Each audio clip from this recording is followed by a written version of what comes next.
बिस्मिल्लाहिर्रहमानिर्रहीम। शुरू करते हैं अल्लाह के पाक नाम से जो नाहिद मेहरबान और रहम करने वाला। मेरा नाम डॉक्टर उमैर है, मैं एक डॉक्टर फार्मासिस्ट हूँ। आज हम जिस टॉपिक पे बात करेंगे बहुत ही अहम टॉपिक है कि नेबुलाइजेशन और स्टीम में क्या फ़र्क है और नेबुलाइजेशन में कौन सी ऐसी मेडिसिन और किस कंडीशन में होती है। नेबुलाइजेशन में सबसे पहले हम देखते हैं, नेबुलाइजेशन एक अंग्रेज़ी का वर्ड है। इसमें होता क्या है कि अगर अक्सर आपने देखा होगा कि जिनको कुछ सांस का जो मसला होता है तो वो आपने जो एक कुप्पानुमा एक डिवाइस होती है जो आपके नाक के ऊपर और मुंह के ऊपर रखी होती है, जिसके ज़रिए एक नाली मशीन के साथ कनेक्टेड होती है और उसमें मेडिसिन डालते हैं और उसमें से धुआं निकलता है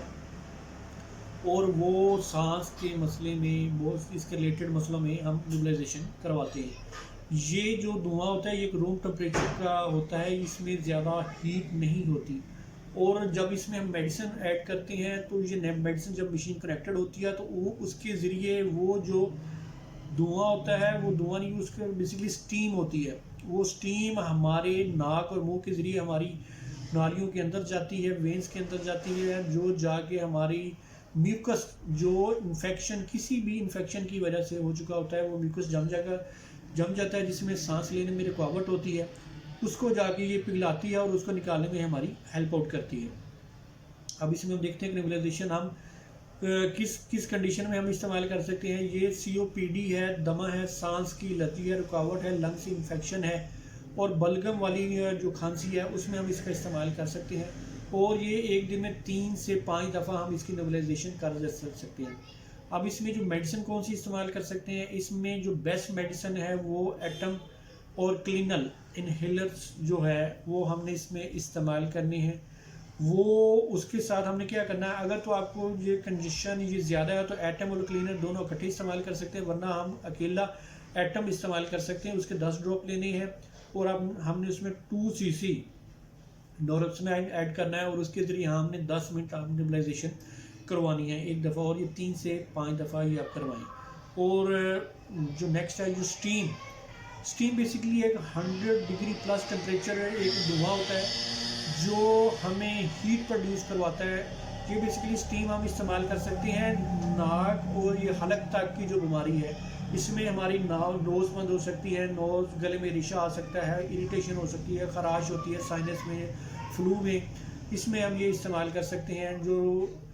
बेसिकली इसमें जो लोग जिनको लंग्स का इशू है, लोअर लंग्स का इशू है और उनका म्यूकस जमा हुआ है, उसमें स्टीम का इस्तेमाल हमने हरगिज़ इस्तेमाल नहीं करना। वो हमारे लिए बहुत ज़्यादा नुकसानदेह कर सकती है, क्योंकि जो स्टीम का जो टेम्परेचर होता है वो 100 प्लस होता है और वो जो लंग्स के इफ़ेक्टेड लोग हैं जिनका ऑलरेडी लंग्स इफ़ेक्ट हैं और उसमें म्यूकस बहुत ज़्यादा जमा हुआ है, अगर वो इतना हीट वाला धुआं इनहेल करते हैं तो वो उनके लंग्स को और ज़्यादा डैमेज करता है। इसलिए ये आपने क्लियर कर लेना है कि लंग्स जो है हमने जिसका नाक, गला, रेशा और खराश है, गले की इरिटेशन है, हमने जो ऊपर वाले ये हिस्से के लिए हमने स्टीम का इस्तेमाल करना है और जो लंग्स के लोअर लंग्स के लिए हमारे लिए जो इन्फेक्शन है उसके लिए हमने नेबुलाइजेशन का इस्तेमाल करना है। और हमने बच्चों को खुसूसन जो स्टीम देनी है वो उसके 2 तरीके होते हैं। अगर तो आपने इसका एक स्टीमर होता है, वो स्टीम आप अगर घर में रखें उसमें सादा पानी आपने ऐड करना है, वो ऑटो पे ही उसमें से जो हीट प्रोड्यूस करके वहाँ से धुआं निकलेगा वो अपने पास करके आप उसको स्टीम ले सकते हैं। और अगर वो आपके पास स्टीमर नहीं है तो आपने अगर देसी तरीके से आपने स्टीम लेनी है तो इसमें बहुत एहतियात की ज़रूरत है, क्योंकि हम जो है वो देसी तरीका क्या होता है, वो लोग करते हैं पानी लेते हैं पतीली में और उसमें वो पानी बॉयल करते हैं और वो ऊपर जो है कपड़ा लेके वो स्टीम लेते हैं। लेकिन इसमें बहुत एहतियात की ये ज़रूरत है, खुदा न खासा अगर वो हीट, एक तो पानी बहुत ज़्यादा जो है हीट ज़्यादा प्रोड्यूस हो रही है और कपड़ा लेके हमारा चेहरा जलने के चांसेस होते हैं और वो पानी ऊपर गिरने के चांसेस होते हैं। इसलिए कोशिश ये करना, अगर आपने देसी तरीका का इस्तेमाल करना है तो आपने इसमें 100% प्रिकॉशन लाजमी करनी। और ये फ़ायदेमंद है, लेकिन ये फ़ायदेमंद उस कंडीशन में है जो मैंने आपको बताया कि अपर जो फेस का जो आपका इरिटेशन है, इसमें फ्लू है, कोल्ड है, आपने इरिटेशन है, किसी भी एलर्जी की वजह से आपको साइनस हो रहा है या आपको वायरल इन्फेक्शन की वजह से हो रहा है, तो उसमें आप ये स्टीम ले सकते हैं। अब आपको बेहतर आइडिया हो चुका होगा कि स्टीम और नेबुलाइजेशन में फ़र्क क्या है और हमने किस कंडीशन में करवानी है। इसके रिलेटेड अगर कोई भी आप क्वेश्चन पूछना चाहते हैं तो नीचे मेरा ये कॉन्टैक्ट नंबर है, इस पे आप मुझे व्हाट्सअप कर सकते हैं। और इस वीडियो को रिलेटेड कोई भी ऐसी चीज़ है आपको ये इसमें बताएगी इन्फॉर्मेशन अच्छी लगी है,